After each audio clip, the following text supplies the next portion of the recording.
Shrunken head, broken legs, body parts on the concrete. Cut 'em up, butcher style gators in the swamp. What's going on, Zombie Hunters? John Ryan here with IGN, and we are looking at Dead Island Riptide.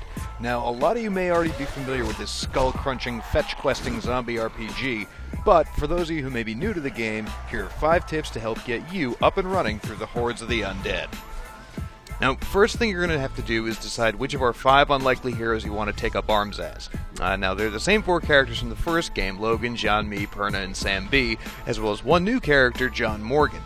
Both Purna and Logan are good choices for those of you who actually kind of like to attack from a distance. As an ex-football star, Logan's adept at hurling stuff over long distances, from hatchets and bats to the new throwing knives, and he also has an upgradable ability to auto-retrieve those thrown items.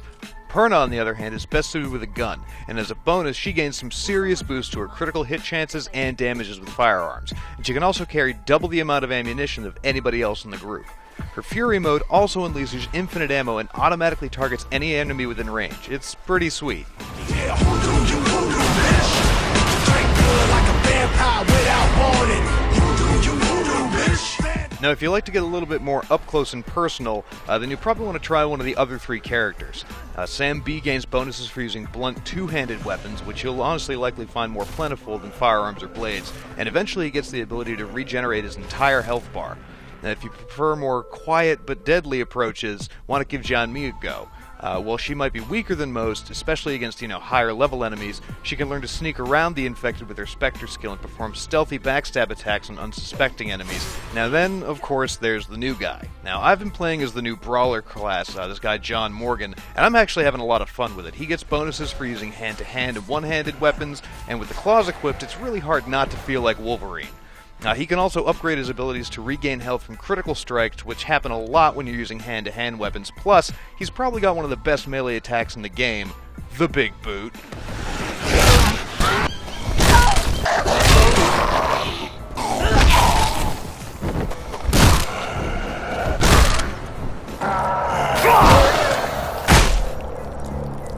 Alright, this next tip is one that will really help you right from the get-go, and that's to use height to your advantage. All over the maps you'll find ladders, cars, boxes, crates, all of which you can clamber up onto to give yourself a fighting edge. Jump off on top of a car or platform and swing away at the squishy zombie bits as they try and grasp at you and, wish they could jump. This comes in especially handy early on in the game when your arsenal is somewhat limited, but it also works equally well in fighting more powerful enemies later on. I got a zombie army and you can't harm me. Yeah, hoodoo, bitch.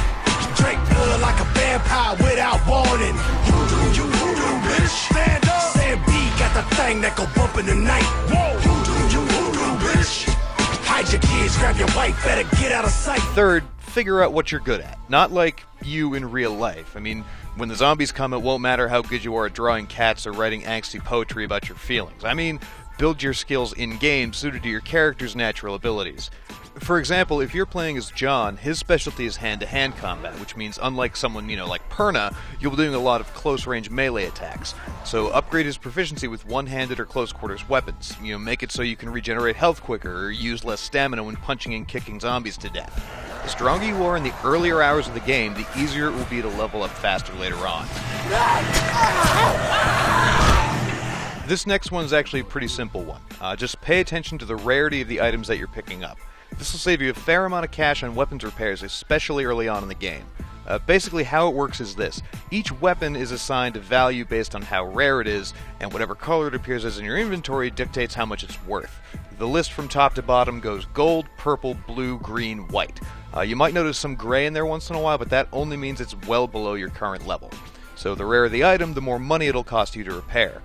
If you find, let's say, 2 machetes with equal stats, but one is white and one is blue, keep the white one for yourself and either drop or sell the blue one. The only time you don't want to do this is when you find a gun, because guns don't need repairing. Just, make sure you've got enough ammo in your pack.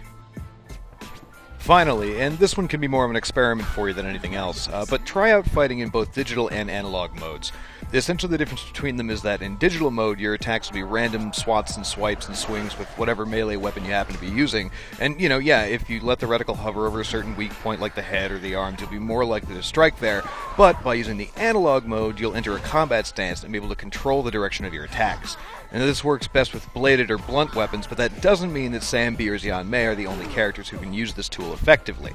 Analog mode works best when you're facing single enemies, like boss zombies with weak points to target, or single walkers that you can kind of practice for targets with.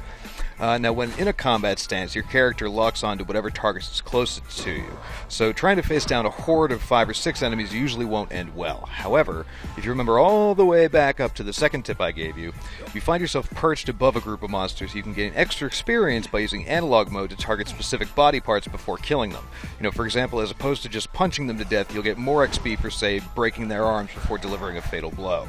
Go ahead and experiment with both modes, see how they work with your character.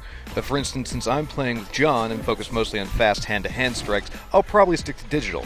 But when I start a game with Sam B and want to disarm any of the thug zombies I run into, they're the big, slow ones that kind of lumber around screaming a lot, analog mode's going to be my new best friend.